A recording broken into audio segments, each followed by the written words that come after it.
welcome to Tuesday. Hope you're having an awesome day so far. If you're not, stick around. We're going to change that for you. And thank you to Casey Security for sponsoring the show every morning for us. We appreciate it, you guys. It was pretty snow. Mm-hmm. I don't think it was bad snow. No. There is such a thing as bad snow. That was nice snow. It was light. Did you fluffy. shovel? Not yet. I don't have to. I have a thing at home. A what? A guy. A thing? I have a shoveler. Keith, how sweet and romantic There's not much to shovel. It's light snow. Well, yeah, but if you didn't do it... When the plow went by, it only left like this much. It wasn't bad. The plow went by yesterday on our street and poof, like that much. It was a ton. Yeah, I zoomed Stumpy backed him out, and I was like, what the heck was that? No, it wasn't bad at all. Mine was. Went to see my sisters last night, played Scrabble. Oh, did you win? I did. You did? Well, one of two games. As if you're. I'm good at Scrabble. I bet you are. I know lots of words and fake words too, and I can act and pretend that they're real words and trick you. Yes. Are you allowed to use swears?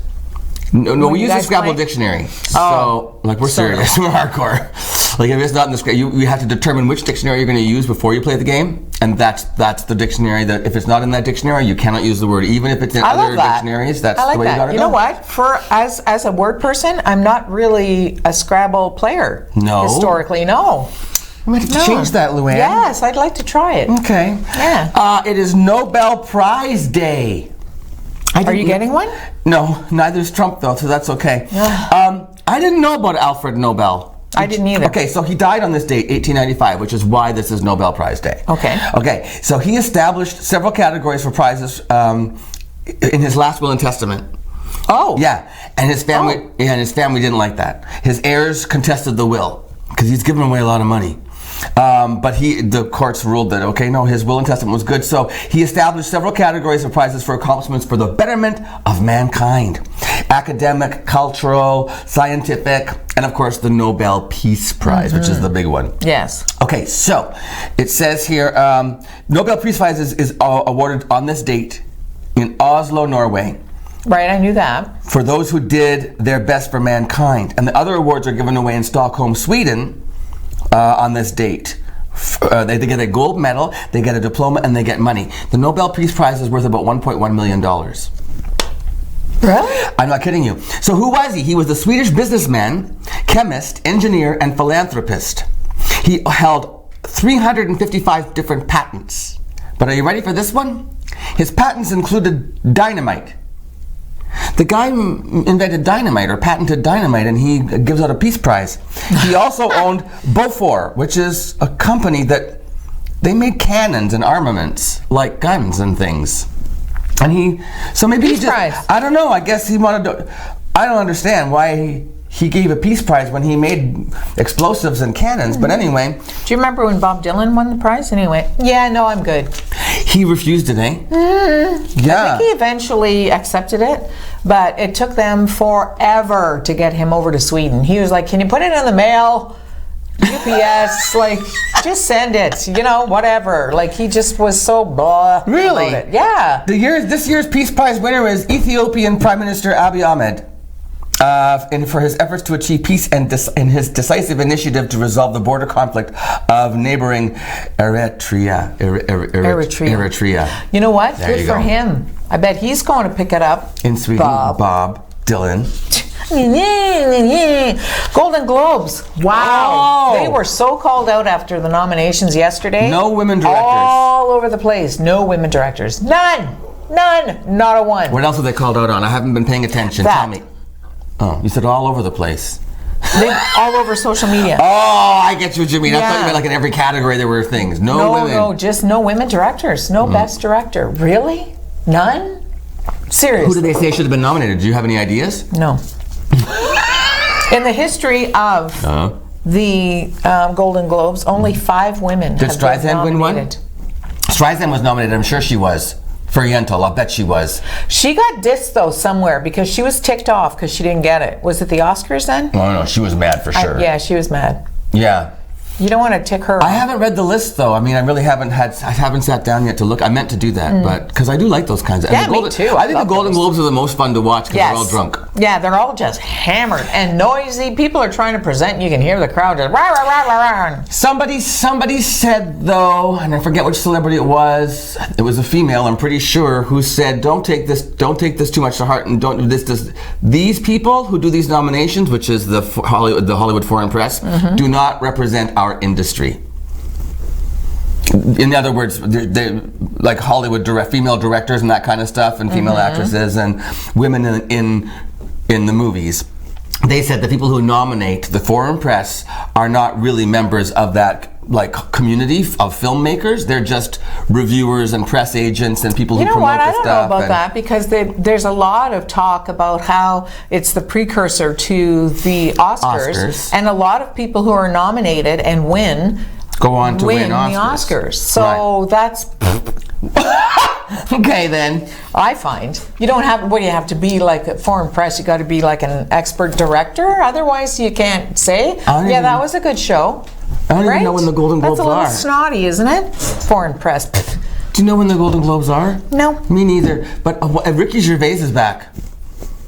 Yes. As the host. Yeah, he's racy. I think he's awesome. He disses people right to their faces. You know what, or before they walk on stage. What a perfect venue to do that. I mean, they're all hammered. Right? He's probably hammered, right? Well, he drinks on stage. Well, yeah. I don't know if it's real, but, you know, it could be I apple think it probably juice. is. Hey, speaking of drinking, what happened? I know what you can buy me for Christmas. Oh, boy. Kate Hudson, cutie patootie. Yes. Goldie Hawn's daughter. Really, really gorgeous, lovely actress. She was having a party and she decided she was going to make some dirty martinis, her favorite. And then she looked at her collection of vodka, because we all have a collection of vodka. Mine's in plastic.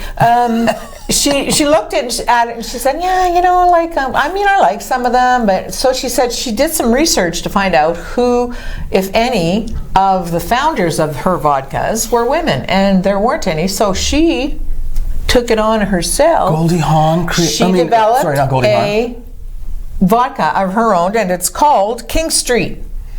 It's advertised as gluten-free and non-GMO. GMO.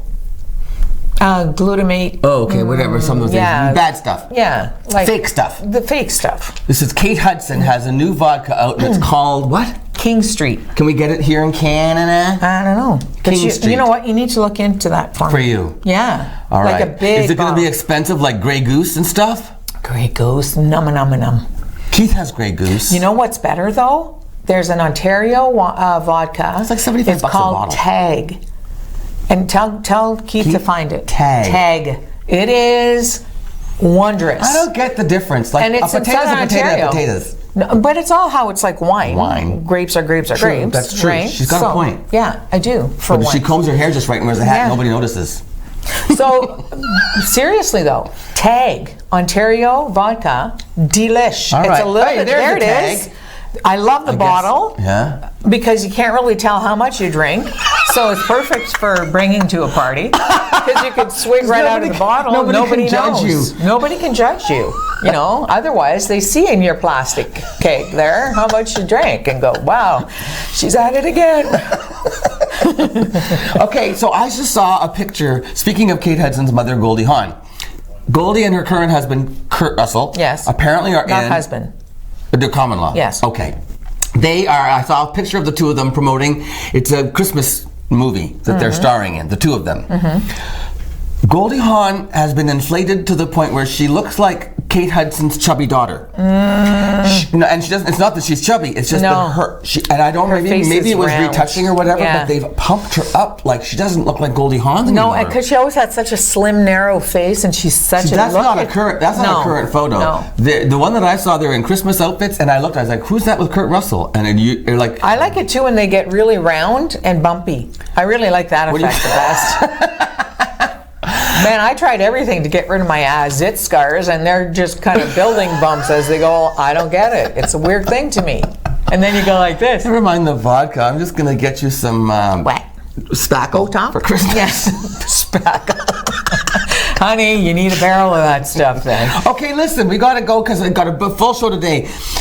This is the last day of the 16 days of activism, which is trying to put an end to violence against women and gender-based violence. Kind of appropriate that it's on like the Nobel Peace Prize Day. It's also, by the way, I'll talk a little bit about this later on in the show. This is Human Rights Day. Awesome. So there you go. Good timing. It is good timing. So on the show today, I have 2 interviews with victim services who will tell us what their role is when a sexual assault has occurred and how they assist victims and the role that they play in the whole process. So Awesome. 2 interviews from victim services. Plus, Luann has the news, and we've got more stuff coming up for you on our banters in between. So enjoy your morning with us and stay tuned for more Mornings with Luann and Tim right after this.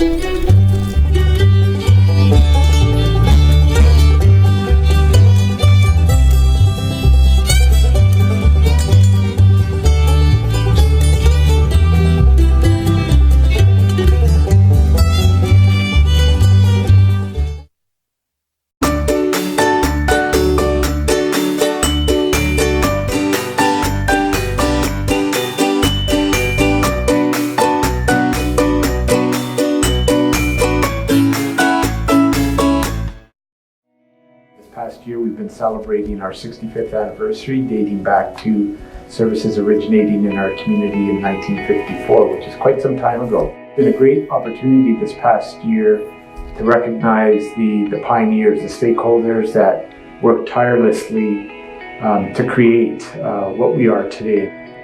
I'm grateful for everything that the families 65 years ago and the people that assembled the organization have done in order for us to achieve the success that we're experiencing 65 years later.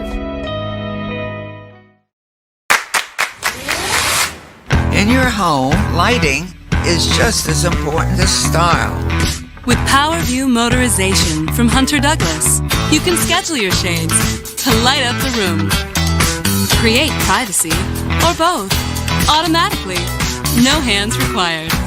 So your shades will always be in the right place at the right time in style. And it's only from Hunter Douglas.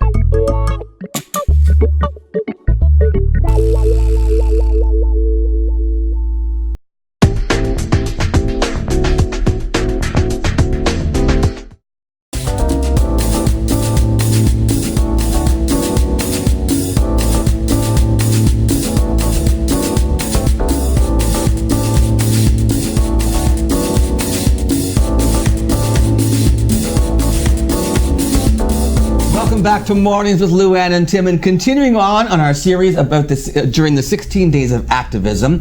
Joining me now, I have Robin Kerr, the Executive Director of Victim Services of Algoma, and Kraleen Duck. Kraleen, you have a couple roles you play with Victim Services.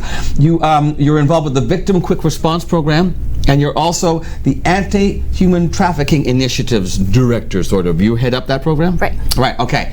Let's start with Robin. Robin, tell me a little bit about the history of Victim Services here in Sault Ste. Marie. And Algoma. And Algoma, yes. Our coverage area actually goes from the bottom of Montreal River Hill right through to Spanish. Wow. We work closely with the Sault Ste. Marie OPP, Sioux City OPP, Anishinaabeg Police Services, as well as East Algoma OPP. So we cover all of those areas. How many volunteers do you have to cover that area? Well, we currently don't have enough. Okay. We're sitting at about 35 frontline crisis response volunteers. We need about 70 to 80 to do the work because it's a 24 hours, 7 days a week program ready to respond at any time a request of a police service. When did it start here in this district? It actually started here in 1987. We are one of the original programs. It started as a pilot program here in Kingston and in Brantford. Wow. It began here. And so we've grown over the years and we're still here. You've been around for many of those 30 I've been around for 27 of those 30 years. Holy smokes, Robin. A long time, yeah. Have you seen a lot of changes over the years? Immense changes. When we began, we were actually known as vicars. So it was victim crisis. I remember that. Yeah, it was victim crisis assistance and referral service, and people called us vicars. Yes. We changed our name to victim services because we've taken on not only the victim quick response program, but we can assist with victim impact statements. We do a lot more in assisting people who have been victims of crime or tragic circumstance. So we also changed our name because vicars in England are ministers. Yes. So people were expecting us when we came on scene to pray, and not all of us do. So, right. So we had to change that title as well to be more encompassing. So where can you give me some instances of where victim services gets involved? Where do you end up? Where are we going to meet you along the way?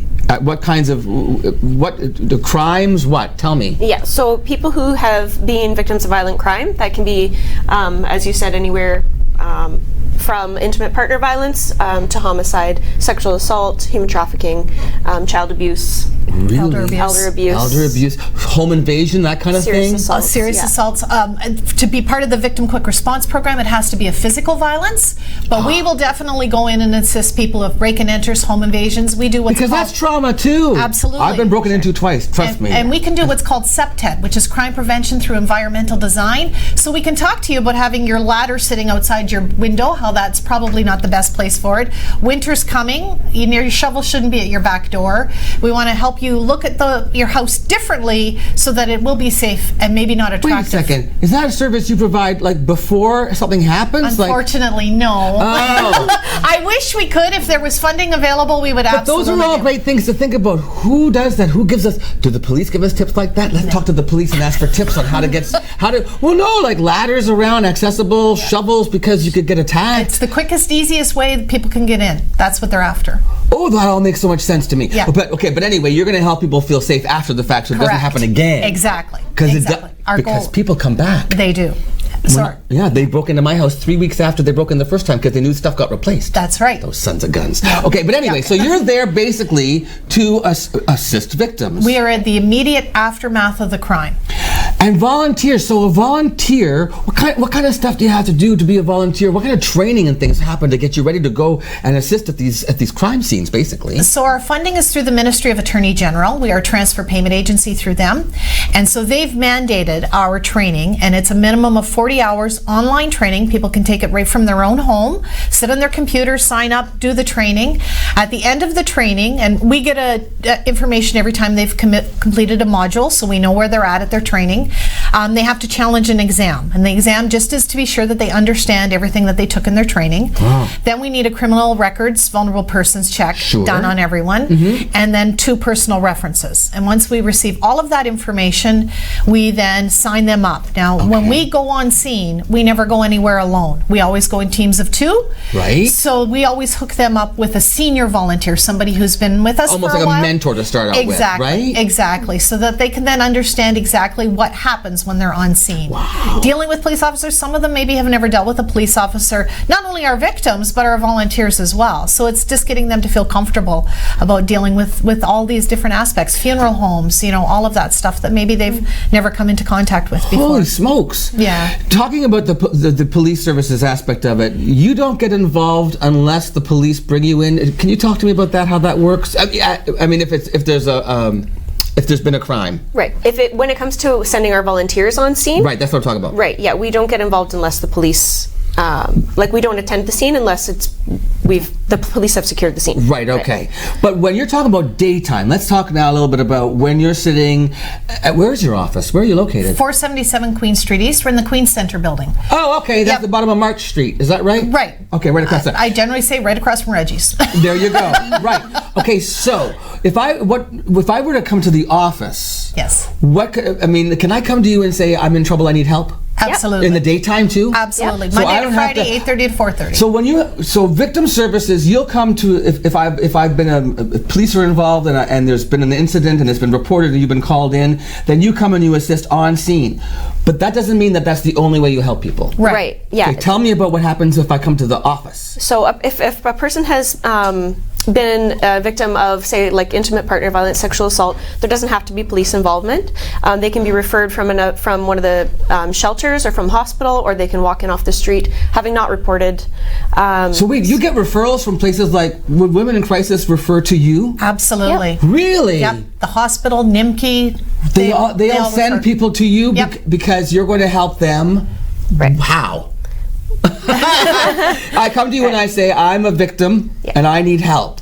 What are some of the things that you can say you're going to do for me? Well, each person, like, it's case by case. Of course. Not every person's eligible for everything. Okay. But certainly we can assist with things like transportation to the medical appointment to a hospital for a forensic kit or something like that. Right. We can sometimes assist with basic necessities, a cell phone for safety. It really depends on the you situation. mean if during an assault my cell phone's been taken or destroyed or something, you're going to replace the cell phone to help me have a lifeline for a while? Exactly. And that's basically what it is. It's part of the safety plan we do with everyone.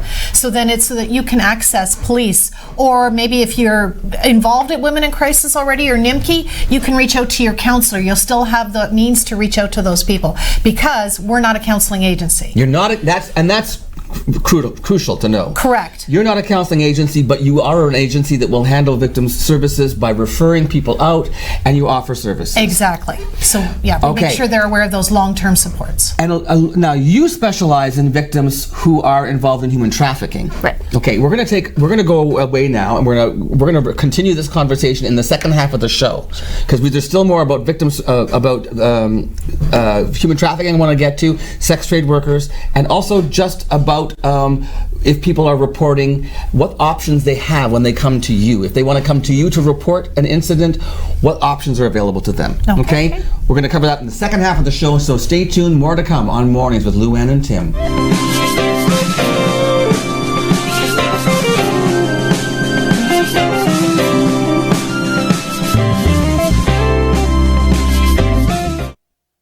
This is On TV.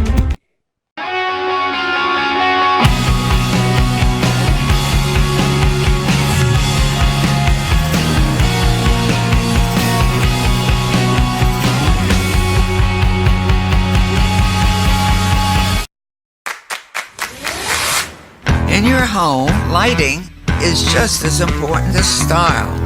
With PowerView Motorization from Hunter Douglas, you can schedule your shades to light up the room, create privacy, or both, automatically. No hands required. So your shades will always be in the right place at the right time in style. And it's only from Hunter Douglas.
Okay, so Nicole.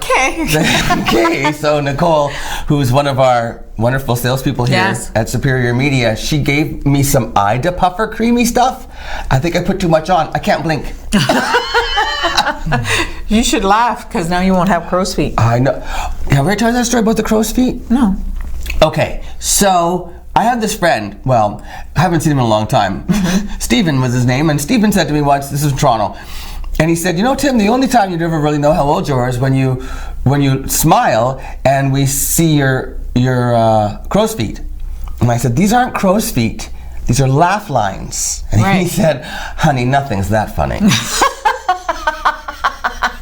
Which is why I haven't seen him in a long time. He lives in Greece now. I hate him. Oh, God. Yeah. Okay, You've come a long way, baby. Yeah. On this date, are you ready? In 1936. That's not right. Was it 1936 that Edward VIII abdicated?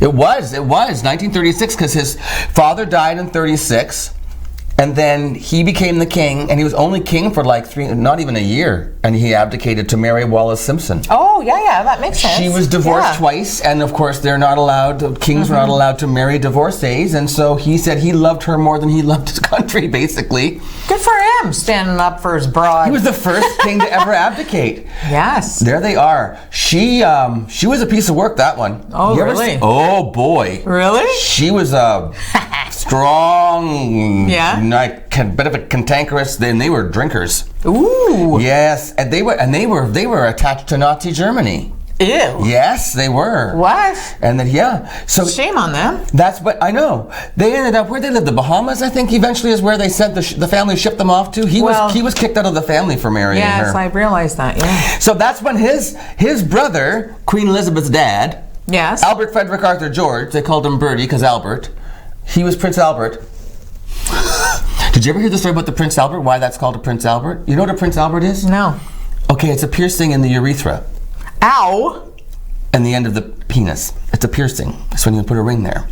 Albert had one because when he was a horseback rider, and we didn't have underwear like we have now, so he had a chain that went from his. Stop it! So he would hold his penis up to the chain, and so it always stayed standing up and straight up and down.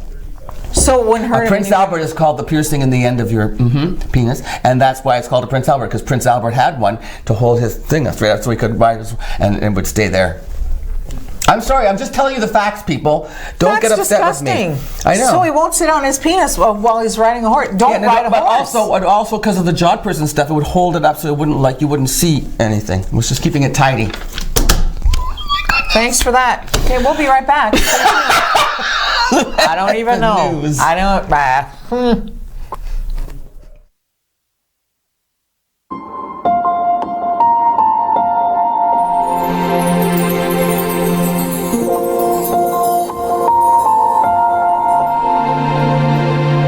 I'm Sarah from Women in Crisis. Today marks the end of the 16 days of activism against gender-based violence, which was a time to take action to end violence against women and girls around the world. When we first began this campaign, Women in Crisis, with the support of Superior Media, set out with one goal: to shine the light on the 16 incredible women in our community who are dedicated to ending violence against women while honoring the memory of the 14 women who lost their lives on December 6, 1989, and for all women who have died or endured gender-based violence.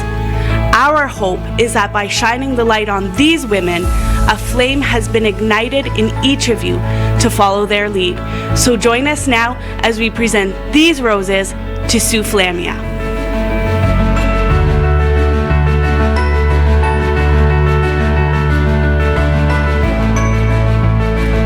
Hi Sue, thank you so much for allowing us to be here at your school today.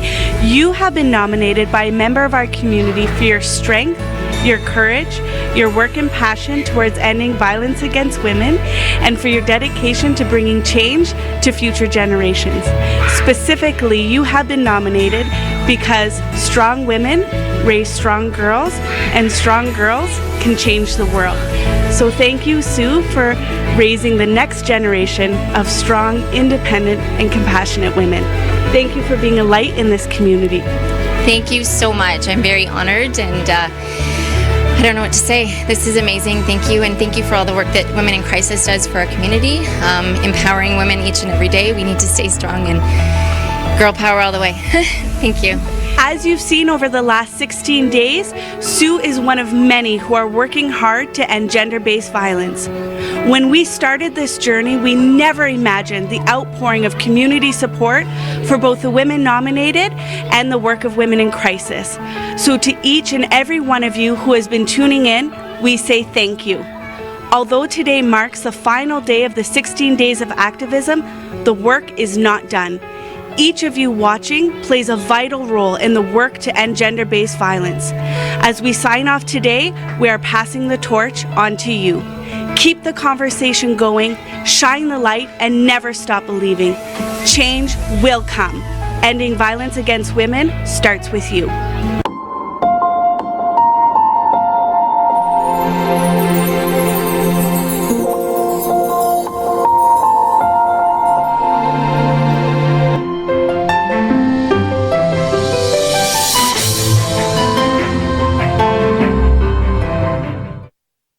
Recently, the Government of Ontario established a $100 million affordability fund to help Ontarians who don't qualify for low-income conservation programs ease the burden of their electricity bill.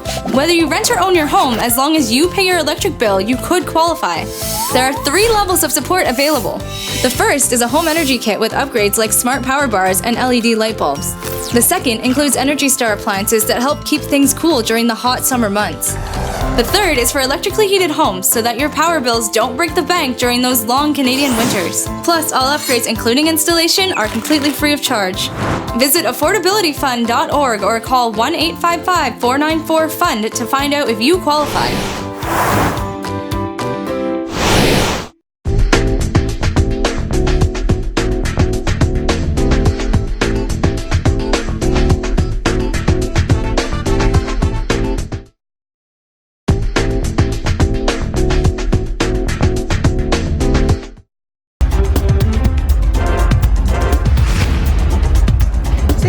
Approved the 2020 budget last evening at $248 million in municipal spending, and that means a property tax increase for Suites. The increase is 3.63%, with 1.47% due to the municipality spending, while the remaining 2.16% is the result of increases from levy boards and outside agencies.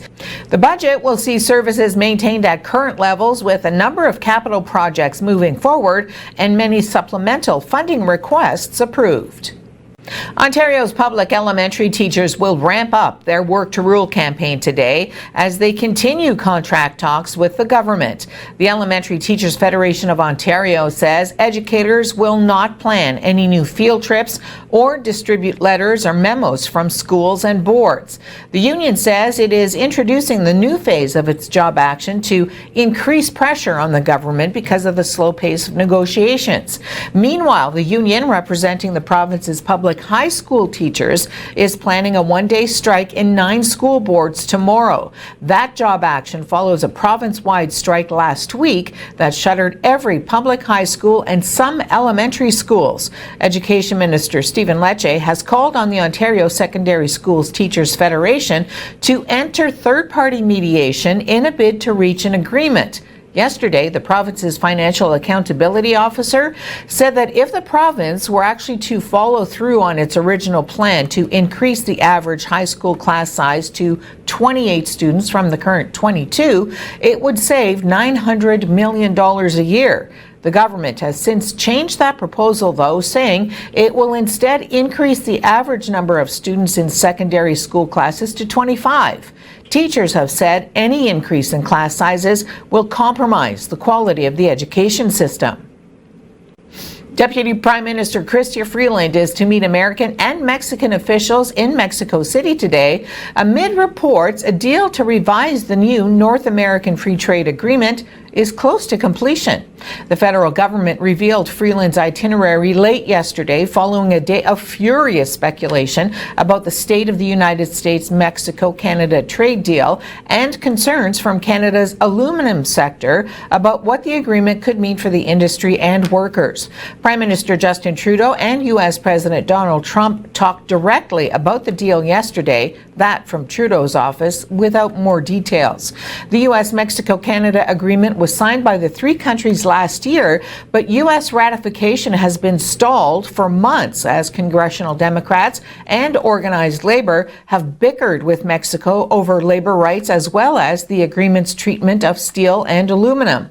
There were concerns the agreement, which aims to update the 25-year-old North American Free Trade Agreement, would not be approved before Congress disperses until 2020, and its focus shifts to next fall's presidential election.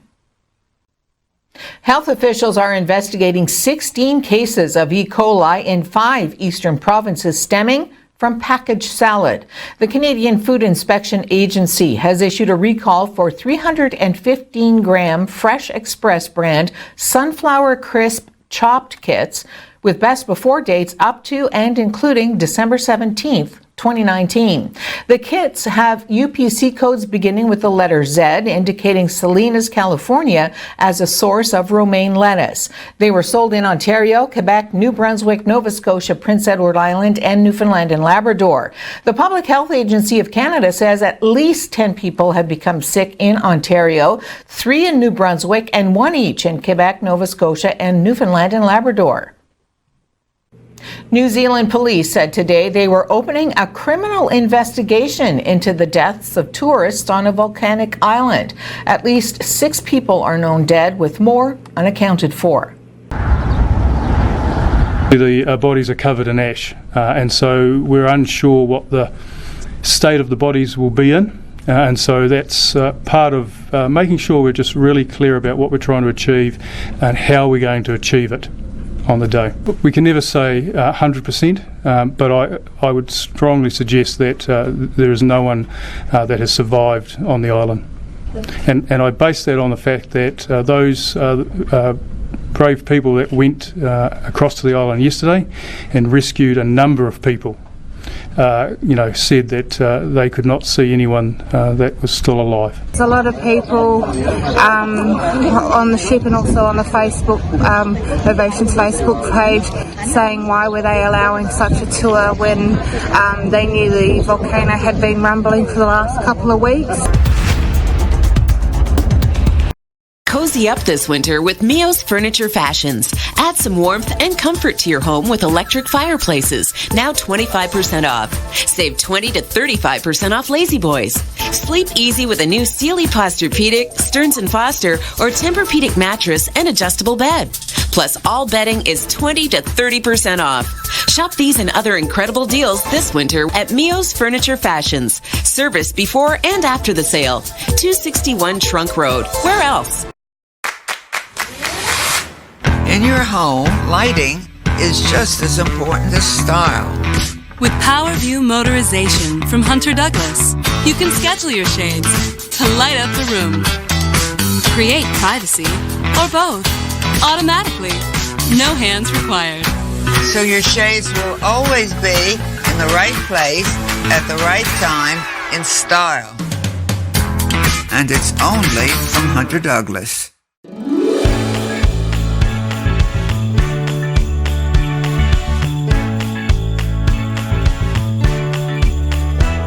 From everyone here at East Street Pizza Company, happy holidays.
Wishing you a Merry Christmas and a Happy New Year from Jody and Courtney at Yes It Fits.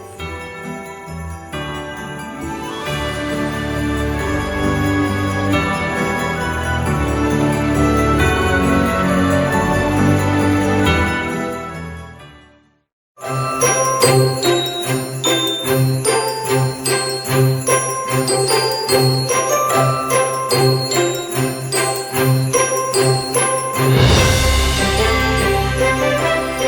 Christmas and Happy New Year!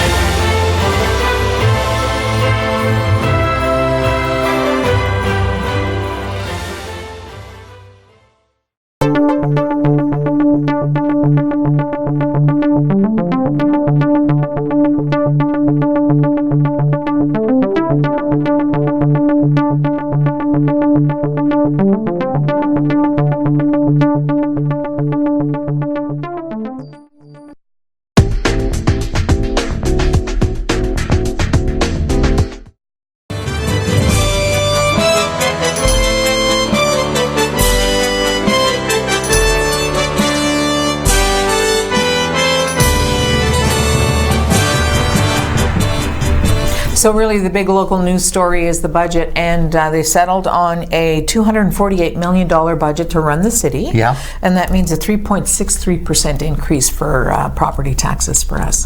Which, you know what? It's cost of living, isn't right? it? Isn't 3% cost of living? Yeah, I wasn't overly like, oh my God, about that. You? Listen, the city needs help. I mean, we got to put money back into it. I mean, it needs. What are you going to do? It costs money to run a city. Absolutely. And you know what? You're part of an awesome community, so pay up. It just means that. Well, do you know what the increase was the last time? I don't really remember. No, I don't. But they usually there were a couple. Yeah, there were a couple when it was like none, and then also under 3% a couple years. Absolutely. So I think this is the highest for Mayor Provenzano. I believe we're catching up. Then we've had. Well, there's only so much you can do, right? What's that noise? That's my squeaky boot. Sorry. Oh, that scared the heck out of me. I thought something was under there. I was like, who's down there? Boot. Okay, so I've been watching the impeachment hearings. So have I. Okay, and Stephen Castor, I think his name is, he's the lawyer for the Republican Party. Yeah, and they're talking about body language, that his shoulders are up and his neck is low. It's a beta male who's feeling like he's lying and is downtrodden. Anyway, he shows up yesterday, and we have a video of him showing up. He didn't bring a briefcase. Totally classy. Yeah, he walked in, here he comes, and he's got his green food bag with him. Okay, check to make sure, is this where I sit? Is that okay? Okay, I'm going to just check. I don't know. Hey, buddy, where am I supposed to sit? This is my name. That's my name. Yeah, I'm going to sit here. I'm pretty sure this is me. I'm going to unpack right now. Where's my impeachment binder? There's my impeachment binder. I hope she put in a peanut butter jam sandwich. Where's my sandwich? Oh, man, she forgot my sandwich. What? Where's my snackums? No snackums. He wanted crackers and cheese. He wanted something. Poor Stephen Castor. No wonder he's miserable. He's cast. He's downcast. Okay, so it's Human Rights Day. I told you this. Yes. 1948. This was announced by the Universal Declaration of Human Rights by the UN in 1948. Everyone. It talks about the inalienable rights of everyone being inherently entitled to, as human beings, regardless of your inalienable rights.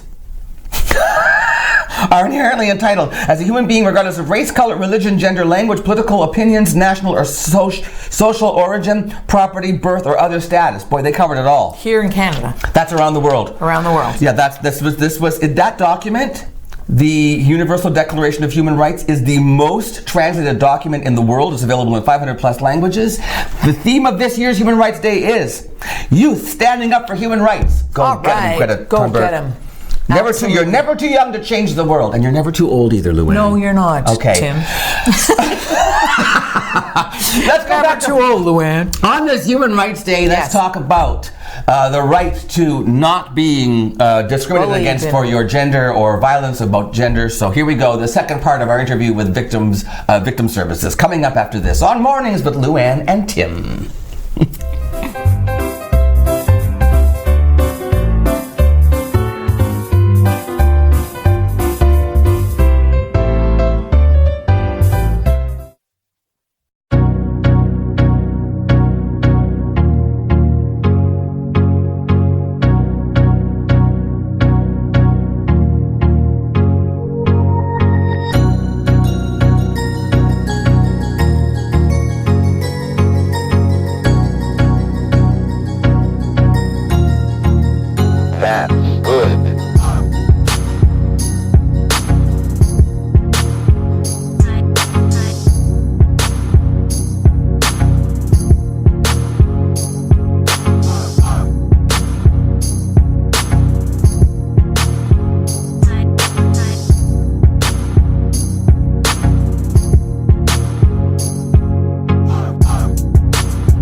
Ontario established a $100 million affordability fund to help Ontarians who don't qualify for low-income conservation programs ease the burden of their electricity bill. Whether you rent or own your home, as long as you pay your electric bill, you could qualify. There are 3 levels of support available. The first is a home energy kit with upgrades like smart power bars and LED light bulbs. The second includes Energy Star appliances that help keep things cool during the hot summer months. The third is for electrically heated homes so that your power bills don't break the bank during those long Canadian winters. Plus, all upgrades, including installation, are completely free of charge. Visit affordabilityfund.org or call 1-855-494-FUND to find out if you qualify.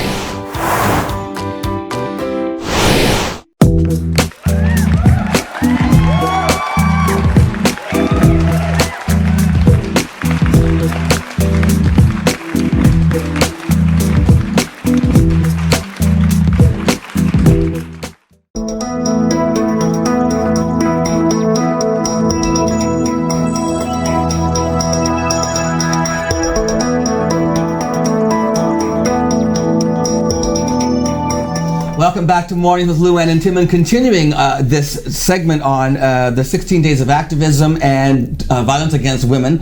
And right now, Victim Services is here. Kraylene and Robin. Yeah. Kraylene, you were talking about some of the practical, is it called practical services? Right. And some of those include finding housing for people? No, what? No, housing. We can provide referrals to housing. We don't do housing. But those were the things that we had mentioned, like the cell phone and food, basic needs. Clothes. You talked about clothes, Robin, because if let's say someone is homeless and they've been assaulted, they've been sexually assaulted. They're a victim. The police are going to keep that clothing, perhaps. And that might be the only clothes they own. That's right. So we're able to give them a gift card for Walmart if they're eligible. Like again, first off, as Kraylene mentioned, it has to be 45 days within the crime. Then it has to be reported to us. 45 days within the crime. Yep. In order to qualify for the Victim Quick Response Program. Victim Quick Response. Yeah. Okay. So we send the application away to the Ministry of Attorney General, and then they tell us if it's been approved, and then Kraylene's able to go out and purchase a cell phone, get you a gift card. Get you the gift card. Maybe some food. Right, okay. Or for things like safety, like lock changes and things like that, we often do as well. So especially in intimate partner violence, if the accused has the keys, we can get your door fixed. And you even do stuff like relocation as well, right? Yeah, we can do transportation to safe locations or to medical appointments. Now let's talk a little about human trafficking, because that's I think that people don't understand that this is a real issue in Sault Ste. Marie. I think in people's minds, human trafficking is like, they smuggled people in a transport truck across the border and they human trafficked them in. That's not what we see here. No. But what we see here is absolutely human trafficking. Can you give me some examples? Yeah, so a lot of people have misconceptions that trafficking has to do with, like you said, relocation, and it doesn't. It has nothing to do with location. It's basically a person exercising control over another person for the purpose of exploiting them. So most often we see sex trafficking. I mean, we hear about it happening. Perhaps somebody gets somebody in their house to be basically a slave or a servant, and they don't pay them and they keep them locked up and they're not allowed to go anywhere. That's not what we're talking about. We're talking mostly about sexual human trafficking. Right. Okay. Yeah. So, if I'm not mistaken, that often happens with vulnerable women who come to town from elsewhere and they meet the wrong person. Yeah, that happens. It happens with partners who set you up and they want you to go out and they basically pimp you out, kind of thing, exactly. right? What people need to know is the vast majority of people that Kraylene works with in the Anti-Human Trafficking Initiative are born and raised here in Sault Ste. Marie. They are Sault Ste. Marie women who, due to vulnerabilities, whether it's their choices in drugs or not, end up having a boyfriend or a significant other in their lives coerce them into doing this. Right. And for them, a lot of them don't realize that they're being trafficked, that it is against their will. They think they're doing this out of love. So their work with Kraylene starts them on that process of seeing outside what they believe their reality has to be. So while you say you're not a counseling service, you are offering services that basically educate or help the victim move along? Sure, yeah, Can you explain how do you say that you're not a counseling service and yet you hold these outreach programs? How does that work? We provide support, but we're not counselors. Okay. So the support, talk about some of the support groups you have. Do you have a group?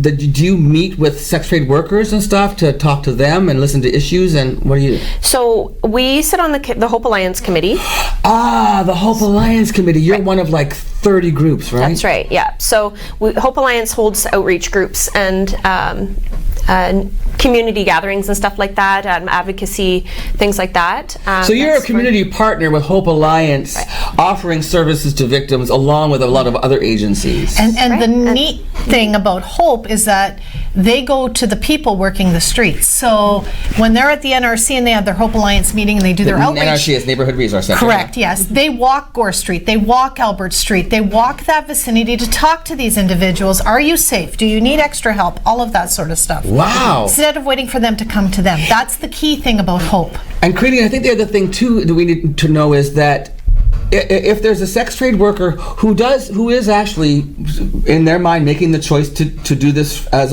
a living, this is their job, they are a sex trade worker, that does not disqualify them from accessing victim services. Absolutely not. No, no, and they have access to services in the same way anyone else would. If the situation is that they were sexually assaulted, they can access. Like we said, for the cell phone or whatever they are eligible for, in the same way that like a teacher or anybody else could access services. So I mentioned, or we mentioned, that one of the myths about human trafficking is that these people are being brought in from elsewhere, whether the truth is that many of these people are from Sault Ste. Marie. Are there any other myths that you could dispel at this time? Yeah, there's myths that people are being held in chains or that they're being forced in other ways, but most often it's through coercion, it's through threats. You can see someone standing, maybe working on the side of the street, and have these already ideas of that it may be their choice to be there and it may not be. Okay. So we also see most often the average age for people who are involved in trafficking is a bit higher in Sault Ste. Marie and Algoma than it is in generally like larger cities like Toronto and things like that. So you might think a 14-year-old girl is being human trafficked, but here in Sault Ste. Marie those ages extend higher. Yeah, I'd say it's 25 average. What are the most common situations or concerns you're hearing from victims? When they come to you and this is my concern, this is my problem, what are those situations? Safety, for sure. Safety. And I mean, that's where our program is based in safety. So that's generally why they would be coming to us is the threat to their life or to their well-being. So now let's say I come to you and I say I am a victim of whatever, whether it's human trafficking, whether it's domestic violence, whether it's sexual assault, and I report to you. What are my options and what will you help me do? So we'll discuss whether you're looking at going into a shelter, and unfortunately for you as a male, that's non-existent in Sault Ste. Marie. We have a homeless shelter for men, but we don't have a safe shelter for domestic violence victims. Wow. So that's, but we definitely have women in crisis. We have Nimki Nabagawagan. We can also contact Pauline's Place. You'll even go down the line. We will go to Mississauga Family Resource in Blind River and Maplegate in Elliott Lake. Because we have to face facts. There are only so many beds in this community. That's right. So if you need to go elsewhere, you will help those victims We will help get them to wherever they want. where they need to go to that's safe. Right. So now they're safe. We got them someplace. Right. Do I have a choice of, will you contact the police if I show up or do I have a choice? You have a choice. We don't contact police unless you tell us that you wish to speak to an officer. That's not our goal, is to get you to report. That's your decision. Our program works 100% on consent. So we do nothing without you giving us permission to do so. Okay. So if you wish to reach out to a police officer, we can make that call for you. They can either come down to our office. They may ask that you go up to the police station or the detachment. Because they might want to get a statement on video on and video, stuff? And then we can go with you. We can transport you. We can sit with you. We won't be in the room while you're giving the statement, but we will come with, and we will be there for when you are finished your statement. Oh, that's such a comfort. What about hospital? What if if I say I think I need to go to the hospital, or do you ask me that kind of stuff, or how does that work? Absolutely. Yeah, absolutely. We get referrals from the hospital, and sometimes I'll meet people there, or we get referrals that they. So it's very, very much. Back and forth. You all work together. You asked at the beginning what some of the big changes were. We were silos. 10, 15 years ago, we worked strictly alone. This community and the agencies that work in this type of field, we have all come so close together, and we want to catch everyone so they don't fall through the cracks, so that they do know what their services are and that they're able to access them. Are there more changes that need to happen, Robin? Absolutely. Do you want to address any of them? Specifically in regards to sexual violence, consent. It has to be. We have to stop living in our imaginary world of social media and of, pornography and, if we just push harder, she's going to want it. No is no. maybe is no. And if she says yes, ask her 2 or 3 more times just to be sure. We need to be safe. We need, as women, we have a right to go out when we wish to go out and not feel that our lives are in jeopardy. And as a community, we need to believe someone when they tell us that they've been sexually assaulted. I think that's a great way to wrap up. Thank you. Thank you so much for being here, Robin Kerr and Kraleen Duck from Victim Services. To contact you, can you give us a little list of how we can get a hold of you? There must be multiple ways. There are. They can call first our office, 705-945-6905. Got it. We'll put that on the screen as well. Okay, or they can email us. I'm Robin at victimservicesalgoma.ca or Kraleen at victimservicesalgoma.ca. Cool name, eh? Kraleen. C-R-E-L-E-N-E. Yes. At victimservicesalgoma.ca. Yep. And if they're looking to volunteer, they can go on our website, victimservicesalgoma.ca. You have a website, We have a website. victimservicesalgoma.ca. Correct. And of course, good old Google. Good old Google will find Victim us. Services Algoma, Absolutely. there you go. Yep. All right, thank you so much Thank for you. being Thank here. you. Congratulations on the work you've done in the community, and good luck to both of you. Thanks. Okay, we'll be back with more Mornings with Luann and Tim right after this.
Merry Christmas and Happy New Year from the Arturos family to yours.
I'm so happy the sun is out. Yes. He whipped open the curtains and sang at the top of his lungs. Oh! He did. And then the glass broke, and now it's freezing in the newsroom. Thanks for that, Tim. You're welcome. Hope you have an awesome rest of your day. We certainly appreciate that you watch every single morning, and we also appreciate KC Security for sponsoring the show for us every day. Even when we do the rebroadcasts on Saturday and Sunday, they sponsor those too. Isn't that awesome? I'm going to St. Joe's Island now to videotape holiday harmonies with the school kids singing. Won't that be fun? Yeah, it'll be fun. Watch for it. See you later. Bye.